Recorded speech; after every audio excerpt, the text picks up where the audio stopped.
कलम से शस्त्र वाला काम करता हूं मैं। अफजल दाऊद पे वार करता हूं, किंतु अब्दुल कलाम को सलाम करता हूं मैं। सरस्वती मंदिर के मंच पे खड़ा हूं आज, ये कविता तुम्हारे ही नाम करता हूं मैं। और मंदिर सिवालो, माँ भारती के लालो, और यहाँ पे आने वालों को प्रणाम कर, यहाँ पे आने वालों को प्रणाम कर।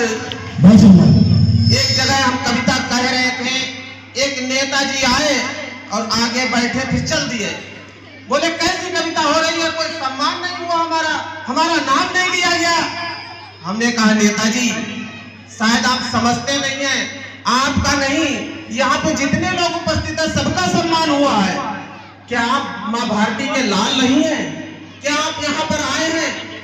आप माँ भारती के लाल ना हो तो आपका सम्मान ना हो। हमारी पंक्तियों में सबका सम्मान होता है, कोई नहीं छूटता, छोटे से बड़ा, भगवान, बच्चा, कोई नहीं छूटता है। कि हृदय की धड़कनों में देश का सम्मान ही होगा, सदा मस्तक पटल पर एक अटल अभिमान ही होगा। हमारी सांस की स्याही की अंतिम बूंद से यारो, और लिखा जो शब्द जाएगा वो हिंदुस्तान, लिखा जो शब्द जाएगा वो हिंदुस्तान ही होगा। भाई इतनी कम तालियों में हमसे कविता नहीं बोली जाएगी, आप धमघोर तालियों से स्वागत करो। आपकी तालियां हमारा हौसला बढ़ाती हैं। कि सिर्फ नहीं टुकड़ा जमीन का, सिर्फ नहीं टुकड़ा जमीन का मेरी भाग्य विधाता है। कंकर से शंकर तक इससे मेरा गहरा नाता है। और धर्म यही और जात यही, रंग रूप सब है इसका, लाल हूं मैं इसका, और ये मेरी भारत माता है। भारत माता की। कई दशक तक दीप लहू के हमने नित्य जलाए हैं, इकलौते बेटों के भी हमने ही शीश चढ़ाए हैं। अरे कितने सावन हम रोए हैं तो हरियाली छाई है, अरे फांसी के फंदे चूमे हैं तो आजादी आई है। ये जज्बा जंग लड़ने का कभी भी चुक नहीं सकता। अब हौसला देखना है, तिरंगा किसके सीने में समा रहा है, कौन तिरंगे को ज्यादा मानता है, अपने राम से कौन प्रेम करता है। कि ये जज्बा जंग लड़ने का कभी भी चुक नहीं सकता, कभी ये हौसला कुर्बानियों का रुक नहीं सकता। अरे कन्हैया हो या खालिद हो, लगा ले जोर कितना भी, अरे बदन में जान है जब तक तिरंगा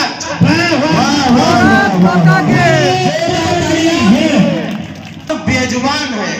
एक ऐसे सैनिक, सैनिकों की कई कविताएं आप लोगों ने सुनी, लेकिन एक अजीब कविता है कि जिसका सैनिक बेजुबान बोल नहीं पाता और वर्दी भी नहीं पहनता है। ऐसी कविता हम तैयार हैं आपको। महाराणा की कविता तो श्याम नारायण पांडे जी ने लिखी है, लेकिन उनके चेतक के ऊपर एक कविता है, जो उसके ऊपर एक कविता है आप लोगों के सामने प्रस्तुत है। कि भारत की माटी का बंधन अनेक बार चंदन समान इसे मस्तक लगाता हूं। वीर रजपूतों की वसुंधरा ये वीर भूमि, वीर रजपूतों की वसुंधरा ये वीर भूमि, रंगीले राजस्थान को मस्तक झुकाता हूं। और चेतक के सवार महाराणा प्रताप, उन्हें सद्भा शौर्य शब्द की संविधा चढ़ाता हूं। और तालियों की गूंज से हौसला बढ़ा दो आप, चेतक की टापों की गूंज सुनवाता हूं। वाह भाई वाह, जोरदार तालियां। जो सूरज के आगे चलता वो उस रथ का हक भैया था, जो नाव डूबती जाती थी उसका वो प्रबल खवैया था। उस नर नाहर ने मातृभूमि का पूरा कर्ज उतारा था। राणा प्रताप मेवाड़ गगन पर चमका एक सितारा था। ये उदय सिंह राणा का सुख बचपन से ही अभिमानी था। आकाशी विद्युत सा चंचल चक्रवात तूफानी था। जो जन्म लिया अंजनी कोख से वीर व्रती हनुमंता ने, वैसे ही सिंह जना था ये सिपाही जी जयवंता ने। नेत्रों में प्रबल प्रभंजन था, नेत्रों में प्रबल प्रभंजन था, माथे पर सूर्य चमकता था, अंतस की आभा से मानो सारा ही पिंड दमकता था। जो बाल भास्कर भोर प्रयसा प्रक्षण बढ़ता जाता था, वैसे वैसे मेवाड़ राज्य का सूरज चढ़ता जाता था। जैसे जैसे भुजदंडों की मछलियां करती जाती थी, वैसे वैसे मेवाड़ भूमि की चिंता बढ़ती जाती थी। धर्मेंद्र की भूटन और मुगल के रोज आक्रमण होते थे चंद विभीषण जो खुद ही गद्दारी का विस्फोटे थे। एक समय की साजिश थी, उस साजिश के साक्षी हो लो और राणा चेतक के साथ साथ भारत माता की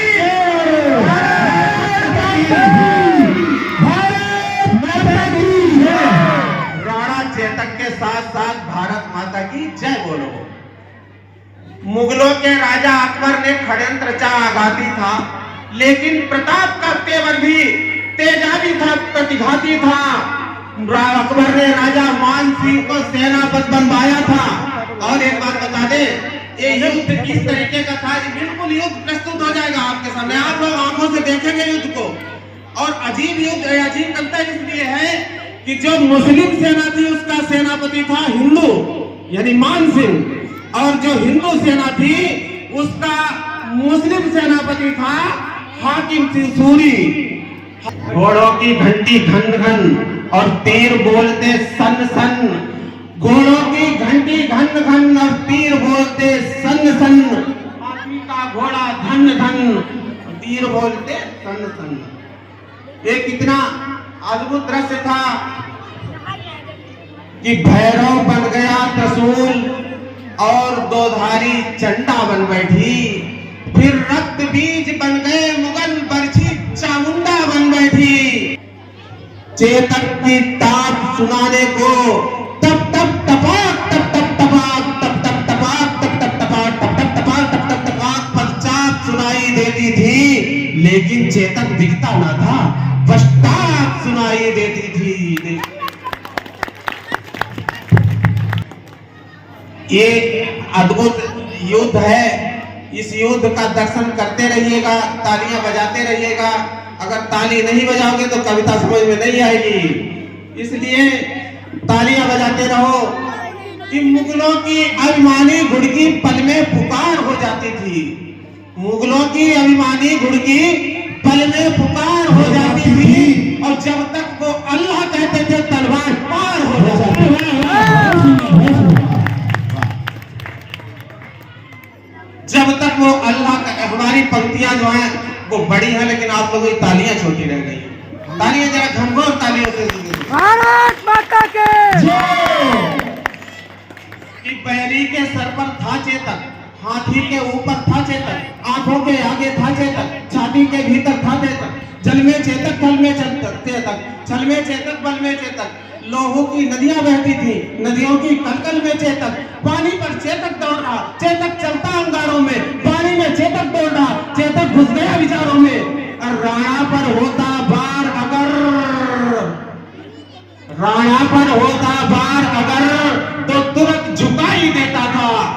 आप लोग बैठे हैं, समझ जाएंगे, आप हमारे कितने मन से कविता सुन रहे, आधी पंक्ति आप लोग बोल देना कि चेतन पर होता, राणा पर होता बार अगर तो तुरंत झुकाई देता था, यदि यहाँ डूब जाता चेतक तो वहां दिखाई देता था।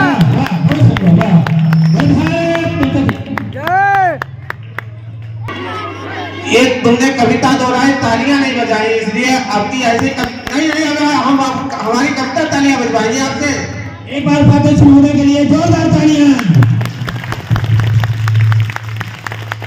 कि मेवाड़ विजय के रास्ते पर, मेवाड़ विजय के रास्ते पर खुद का तर रोड़ा बना दिया।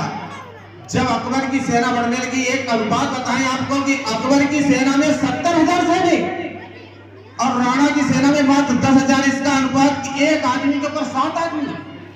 कैसा युद्ध, लेकिन अपने शौर्य और पराक्रम से राणा ने ये युद्ध लड़ा।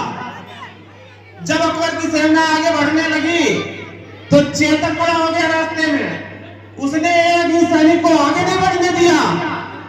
इतना शौर्य पराक्रम से उस चेतक की कविता को सुनिएगा कि मेवाड़ विजय के रास्ते पर, मेवाड़ विजय के रास्ते पर खुद का तरोड़ा बना दिया।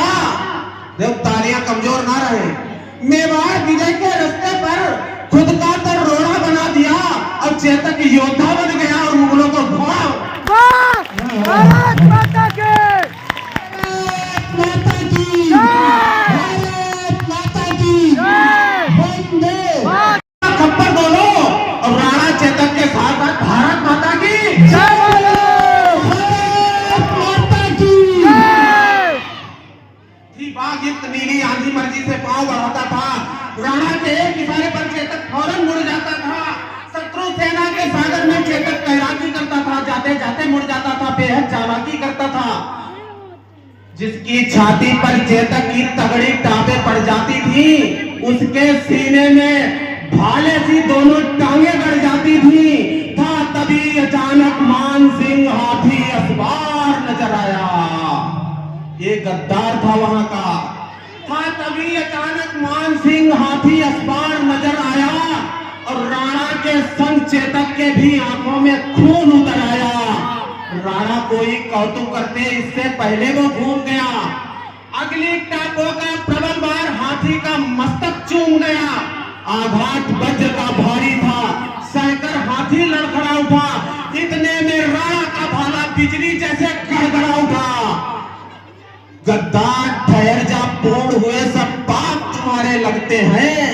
अरे तू भूल गया रण कौशल में हम बाप तुम्हारे लगते हैं। भारत माता के मच गई खलबली मुगलों में, राणा राणा का शोर हुआ। घनघोर समर के अंधकार में जैसे कोई भोर हुआ। इसके आगे दादा आगे करुणा का सागर है। इस करुणा में थोड़ा रो लो। आगे करुणा का सागर है, इस करुणा में थोड़ा रो लो और राणा चेतक के साथ साथ भारत माता की जय बोलो।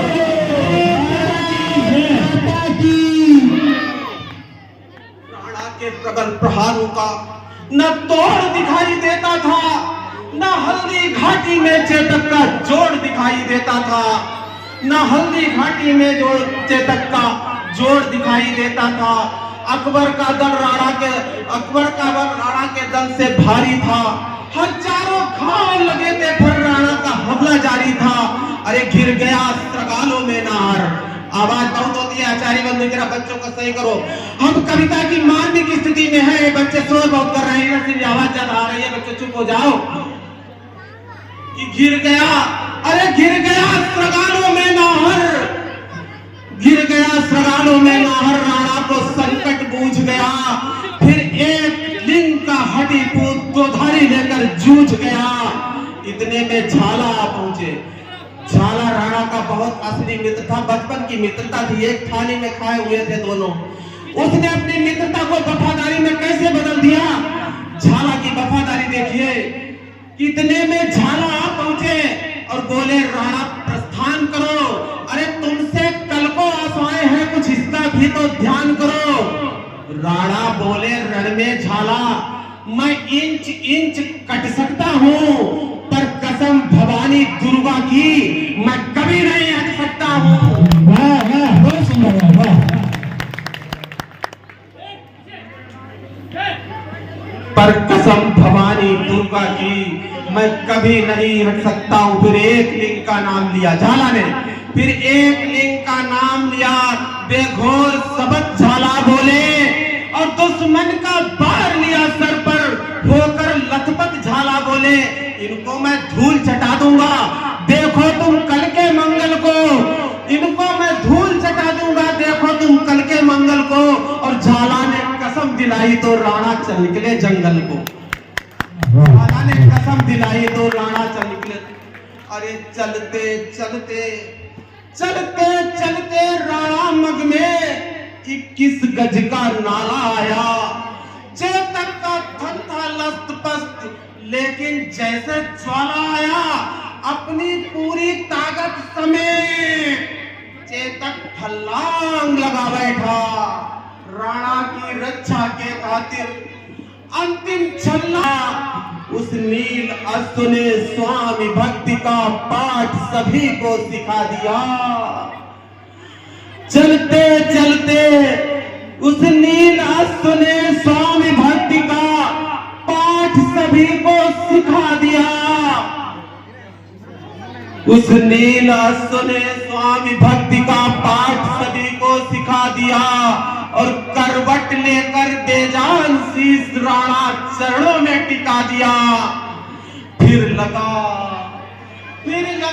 अचानक घोटक ने जैसे अपना मुंह खोला हो और चलते चलते जैसे शहीद चेतक ने ऐसे बोला हो, मालिक मालिक, अरे मालिक, निर्वाण घराने का मैं कर चुका कर जाता हूँ, माथा सहलाकर विदा करो, मैं फर्ज निभा कर जाता हूँ।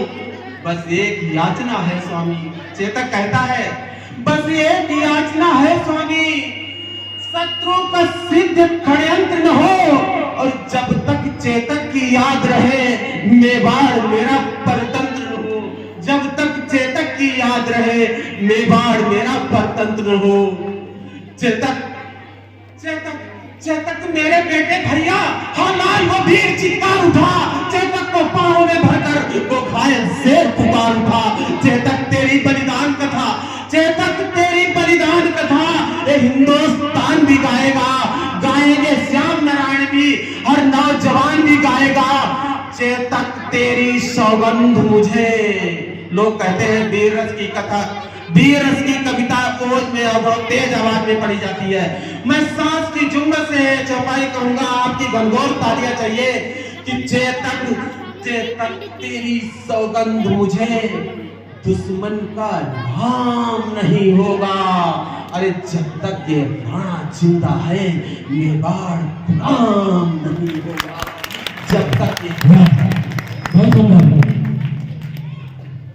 और एक वचन मेरा भी है, एक वचन मेरा भी है जिसकी प्रतिपूर्ति नहीं होगी। 600 वर्ष पुराना रिकॉर्ड है, अगर आपने कहीं पूरे हिंदुस्तान में देखा हो चेतक की राणा की कहीं अकेली मूर्ति नहीं मिलेगी। और एक वचन मेरा भी है जिसकी प्रतिपूर्ति नहीं होगी और चेतक तेरे बगैर कोई राणा की मूर्ति नहीं होगी। चेतक तेरे बगैर कोई राणा की मूर्ति नहीं होगी। अरे मूर्ख मुनीस की विनती है, मूर्ख मुनीस की विनती है, अरे अब तो दोनों बाजू खोलो। मूर्ख मुनीस की विनती है, अब तो दोनों बाजू खोलो और राणा चेतक के साथ साथ भारत माता की जय बोलो, जय बोलो। जय हिंद, जय भारत।